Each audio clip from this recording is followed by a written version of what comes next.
안녕하세요. 이래저래 큐입니다.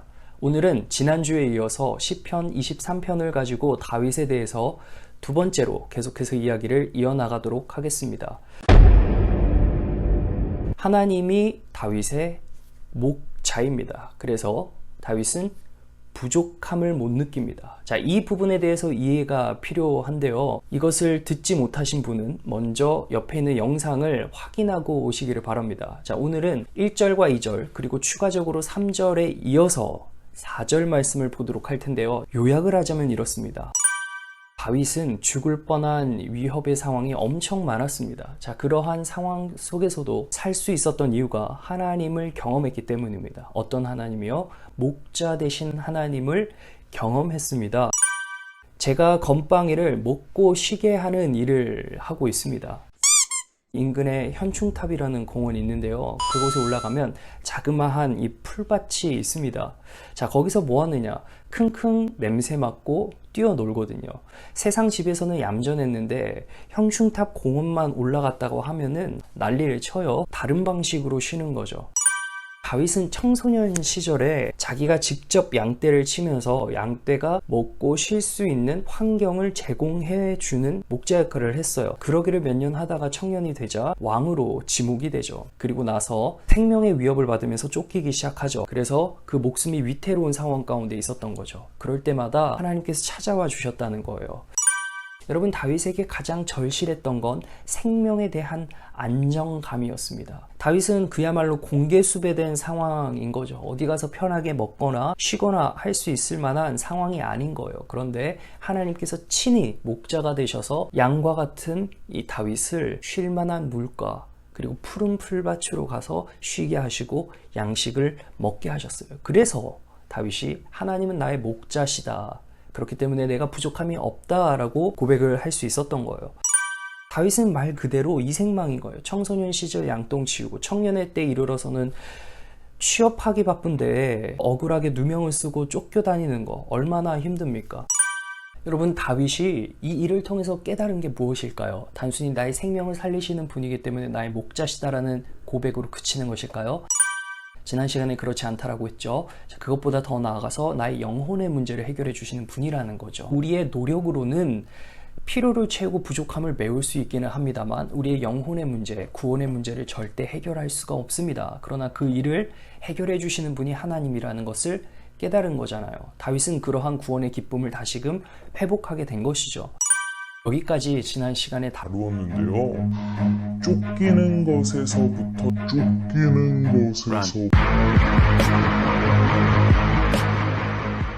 쫓기는 것에서부터 자유로울 수 있었던 기회가 두 번이 있기는 했습니다.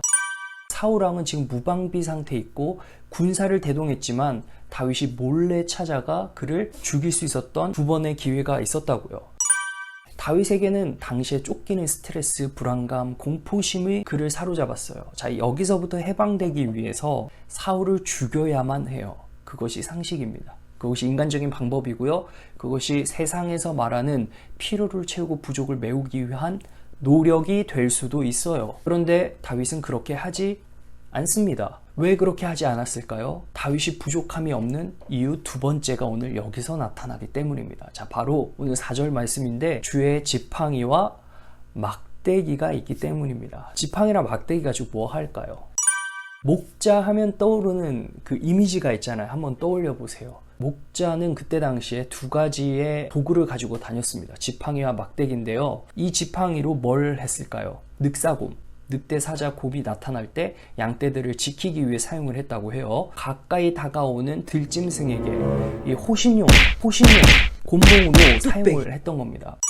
다른 한편으론 양이 잘못된 길로 가고 있을 때 그 긴 막대기를 가지고 툭툭 치면서 인도를 하는 것이죠. 또한 늪이나 바위 틈 사이에 목자의 손이 닿지 않는 곳에 떨어지게 됐을 때 이 긴 막대기를 이용해서 구출시키는 용도로도 사용이 됐다고 해요.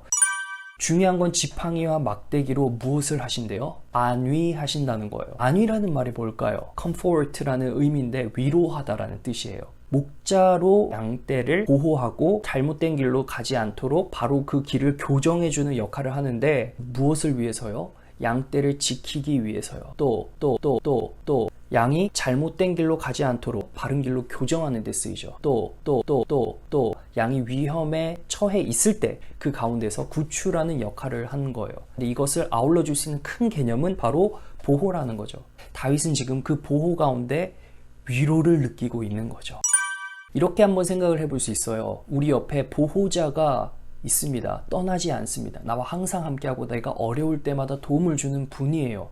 그러면 그 보호자 믿고 우리가 마음껏 행동할 수가 있습니다. 그런데 문제는 instruction, 가이드를 어기면서 살 때가 있다는 거예요. 푸른 풀밭과 쉴만한 물가로 인도할 때 탈선하는 양들이 있다는 거예요. 그러니 그 탈선하는 길 가운데 들짐승을 만나면 위험에 처하는 거죠. 그때 되면 식은땀이 막 줄줄 흐르겠죠. 그럼에도 그 상황 가운데에도 목자는 오셔서 여전히 지팡이와 막대기로 나를 보호하시니 그게 위로가 된다는 거예요. 여러분, 오늘 말씀에서처럼 사망의 음침한 골짜기로 다닌다고 합니다. 그 가운데서도 다치지 않을 것은 하나님이 나의 목자 되심으로 지팡이와 막대기가 나를 보호하시는 위로가 있다는 걸요. 하나님께서는 때로 우리가 어려움을 당하고 있을 때 지켜주지 않으실 때도 있어요. 그냥 내버려 두실 때도 있다는 겁니다. 왜일까요? 그 어려움을 통해서 우리에게 깨달음을 주시려고, 하나님의 목자 되심이 나에게 정말 절실하고 필요한 거구나. 그래서 상황을 그냥 두시는 경우죠. 여러분, 우리 입에서는 이때 불만이 튀어나올 수 있죠. 하나님 왜 이제 와서 도와주십니까? 도와주시는 게 어디예요? 살려주신 게 어디예요? 우리가 잘못된 길로 나아가다가 하나님께서는 교정을 해주시는데 탈선을 한 거죠. 그래서 하나님이 내버려 두시니까 우리는 위험에 처하게 되는 겁니다. 만약에 어려움이 찾아올 때 우리가 그 어려움을 당하기도 전에 하나님께서 모든 문제를 해결하신다면 우리는 배우지 못합니다. 나의 연약함을 깨닫지도 못해요. 무엇보다 하나님의 목자 되신 그 손길의 중요성도 놓치게 된다는 거예요. 그래서 때로는 하나님이 그 상황을 그냥 허락하실 때도 있습니다. 그래서 우리가 그 상황을 통해 우리 자신을 보고 무엇을 잘못했는지에 대해서 돌이켜 보도록 하신다는 겁니다. 건빵이랑 산책할 때 그 산책로를 가다 보면은 골목길에 오토바이와 차가 다닙니다. 제가 만약에 건빵이를 그냥 풀어두고 간다면 저는 마음에 안심을 할 수가 없습니다. 왜냐면 언제 어떻게 부딪히고 사고 날지 모르기 때문이죠. 제가 부를 때 간혹 무시합니다. 그래서 자기 고집대로 갈 때가 있어요. 그럼 저는 짜증이 나겠죠. 그러나 짜증이 남에도 불구하고 저는 건빵이를 위한 행동을 해야 됩니다. 행동의 조치는 무엇이냐? 목줄을 매는 겁니다. 이 하네스 목줄은 건빵이를 위한 막대기와도 같아요. 차가 올 때 피할 수 있도록 신호를 주죠. 잘못된 길로 들어서지 못하도록 안내를 해요. 때로는 지나치다가 달려드는 개들을 피하도록 잡아당길 수 있는 역할도 이 하네스가 합니다. 건빵이는 목줄에 매여 있을 때가 가장 안전한 거죠. 이제 건빵이가 목줄을 매인 것에 너무 익숙해져서 가고 싶은 곳이 있으면 저를 쓱 쳐다보면서 신호를 줍니다. 자기는 최상의 안정감을 누리면서 자기가 가고 싶은 곳으로 가게 되는 것이죠. 위협이 없거든요. 위험에 처해 있더라도 그 상황을 통제하고 그곳으로부터 구해줄 수 있는 것이 나라는 사실을 알까요? 걔가? 아무튼 그런 거예요. 목줄이라는 것에 매여 있지만 그 안에 있을 때만이 가장 안전하다는 거예요. 마찬가지입니다. 다윗도 하나님의 목자 되심을 제대로 경험하죠. 무엇을 통해? 막대기와 지팡이를 통해서 말이죠. 사실 하나님의 인도함을 받으면 사망의 음침한 골짜기로 갈 이유가 없습니다. 그러나 하나님의 이 인도하심을 벗어났기 때문에 우리가 탈선하고자 하는 마음이 계속 들어요. 그러니까 우리가 위험을 맞닥뜨리고 그 안에서 어려워하는 겁니다. 그런데 그때 하나님이 잠시 그 상황을 허용하세요. 왜? 하나님의 도움의 손길을 찾도록 하기 위해서요. 그러니 우리에게는 무엇이 정말 중요하냐? 바로 교육용 회초리.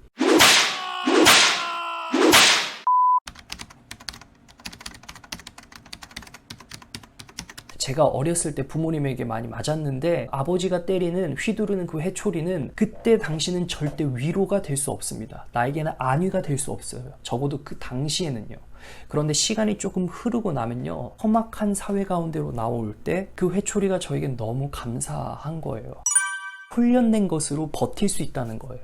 그러니 그 막대기와 같은, 지팡이와 같은 부모님의 회초리는 저에게 오늘날 위로가 되는 겁니다. 그때 당시에 제 몸을 상하게 하고 자존심을 꺾고 기분을 안 좋게 만들기는 했어도 쉴만한 물가와 푸른 풀밭으로 갈 수 있는 능력을 허락했다는 거예요. 비록 제 안에 있는 이 죄가 날마다 저를 하나님의 말씀으로부터 벗어나도록 충동질은 하지만 그것을 분별할 수 있는 힘을 주었어요. 그리고 하나님의 말씀으로 날마다 다시금 나아가려고 하는 몸부림을 저에게 가져다 줄 수 있는 교육이 되었다는 거죠. 사실 그 골짜기는 사망의 음침한 골짜기가 아니었습니다. 골짜기엔 물이 있는 곳이에요. 그곳은 생명이 있는 곳입니다. 목자의 음성을 듣고 목자의 지팡이와 막대기의 안내와 훈계를 받았다면 사망의 음침한 골짜기가 될 수가 없는 겁니다. 사망이 드리운 골짜기가 되는 것은 순식간입니다. 양떼인 우리가 하나님의 말씀을 듣지 않고 탈선하게 될 경우에 생기는 일이라는 거예요. 우리가 제 멋대로 나아가려고 할 때 우리는 그 위험에 처하게 되는 거예요. 위험을 마주하게 되는 거예요. 그리고 그 위험 속에서 허우적거리게 되는 거예요. 그럴 때에 하나님은 우리를 여전히 사랑하셔서 당신을 찾게끔 하십니다. 당장 그 상황과 어려움을 해결해 주시지 않고 잠시 기다리고 계시는 거예요. 하나님은 다시금 지팡이와 막대기로 우리를 건져내어 주신다는 겁니다.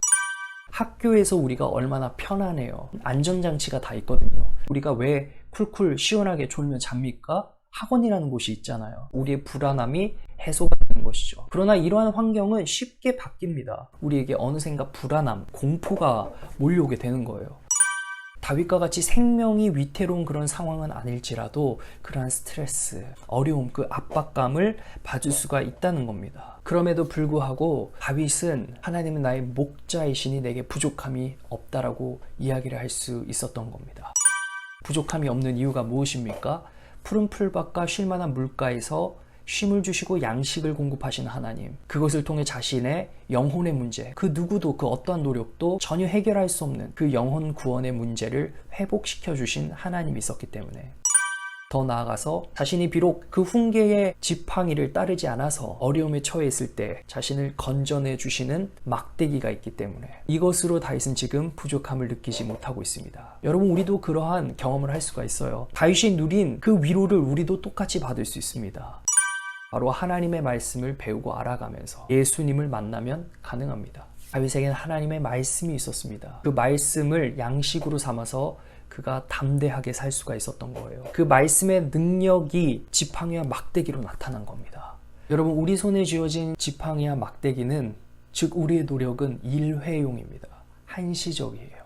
그 순간은 모면할 수 있을지는 몰라요. 그러나 하나님 손에 쥐어진 지팡이와 막대기는 영원합니다. 평생토록 우리와 함께 하신다는 거예요. 요한복음 14장 27절에 평안을 너희에게 끼치노니 곧 나의 평안을 너희에게 주노라. 내가 너희에게 주는 것은 세상이 주는 것 같지 아니하니라. 너희는 마음에 근심하지도 말고 두려워하지도 말라. 예수님의 말씀입니다. 세상이 주는 평안은 잠시 잠깐입니다. 세상은 우리에게 지팡이와 막대기를 쥐어주기는 합니다. 그 지팡이와 막대기가 마치 애굽에 있었던 모세와 붙은 술사들이 지녔던 지팡이와 막대기일 수도 있습니다. 세상의 방법, 그것은 언제든지 바뀔 수가 있어요. 환경 따라, 상황 따라 바뀌게 되는 겁니다. 그러나 하나님의 손에 붙들린 지팡이와 막대기를 따라서 우리가 인도함을 받으면 우리는 해를 당하지 않습니다. 영혼이 죽지 않습니다. 그리고 그 영혼이 날마다 소생하는 것을 경험하고 영원한 하나님의 나라로 인도함을 받는 데 부족함이 없다는 거예요. 우리가 항상 생각해야 될 것은 세상이 주는 평안함, 그 지팡이와 막대기를 의지하는 것이 아니라 진짜 막대기와 지팡이인 하나님의 말씀을 의지하면서 살아가는 다른 방식의 사고를 가지고 우리는 살아가야 된다는 겁니다. 하나님의 말씀을 읽고 듣고 그리고 깨달아서 그 말씀을 삶에서 경험하시는, 그래서 이게 진짜 하나님이 주시는 평안이구나, 이것이 진짜 하나님이 나에게 교육하시는 지팡이와 막대기고 위험에 처했을 때 나를 구원해 주시는 정말 정확한 말씀이구나 라는 것을 여러분이 깨닫기를 간절히 소망합니다. 다음에 보겠습니다.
여보세요? 연락 피하지 말고, 카톡 일십하지 말고, 차단하지 말고, 연락 못 받은 척 하지 말고, 6월 14일 9시 반에 보자.